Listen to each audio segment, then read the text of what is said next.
direction in this example. All right. Now, the final magnitude of the vector is simply 3 newtons. The answer is not negative. Remember, the negative sign and the positive sign simply denote which direction it's moving.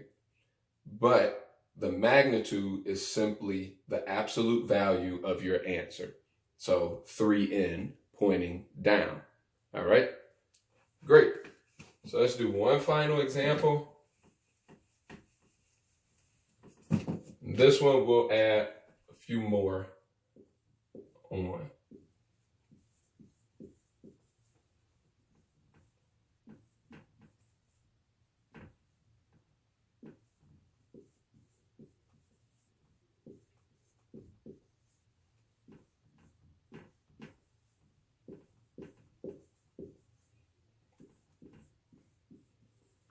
All right.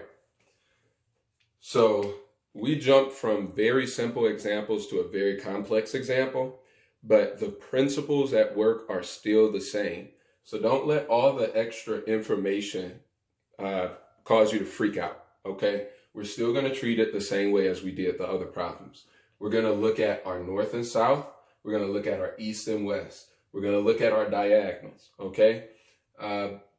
But let's do it in the opposite order that I just said it. So let's look at our diagonals first. So one diagonal direction I'm going to have to label positive. One diagonal direction I'm going to have to label negative. Okay, so I'm going to label up that way to be the positive diagonal direction. Let me write that in red to make it stand out. So this will be the positive diagonal direction. This will be the negative diagonal direction. So that means I have a positive 2n plus a negative 2n. All right. And when I add those together, that's going to equal positive 2n plus negative 2n. That's like 2 minus 2. So that's going to equal 0 newtons. So it turns out that in my final answer, I'm not going to have any values on the diagonals because they cancel out. Okay.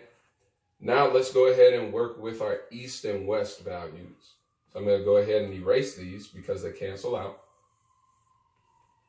Now let's work with our east and west values. I'm going to label east to be positive, west to be negative. Okay. So now in my positive, I've got a positive 1 newton plus another positive 1 newton. Okay. And then I've got plus a negative 2 newtons. Okay. I call it negative just because it's pointing in the negative direction. All right. So a positive 1 plus a positive 1 equals 2 newtons, right? That comes from the fact that I have 2 of these 1 newtons over here. So I just add them together just like anything else in the problem. So positive 1 newton plus positive 1 newton equals 2 newtons.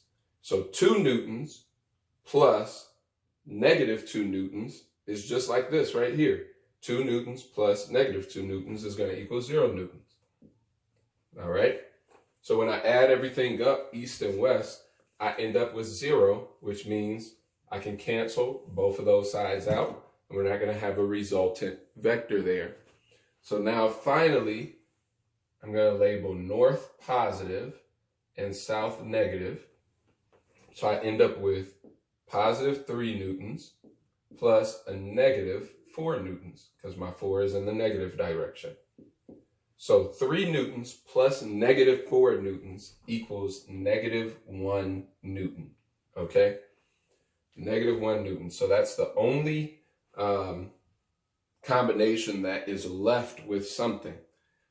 So that means when we draw our final resultant vector, free body diagram, right? I'm going to have, because this 1 newton is negative, I know that my final vector is pointing in the negative direction. So that means the final vector arrow is pointing down, and my magnitude is the absolute value of this number, which is just a positive 1n. All right. So the negative denotes what direction the arrow is moving, and then the value of that number is 1 newton. That's the absolute value of it. So it's just going to be 1 newton pointing downward. All right. Thanks. Hope this was helpful. Keep working on those free body diagrams, folks. Have a great one. Thanks for tuning in.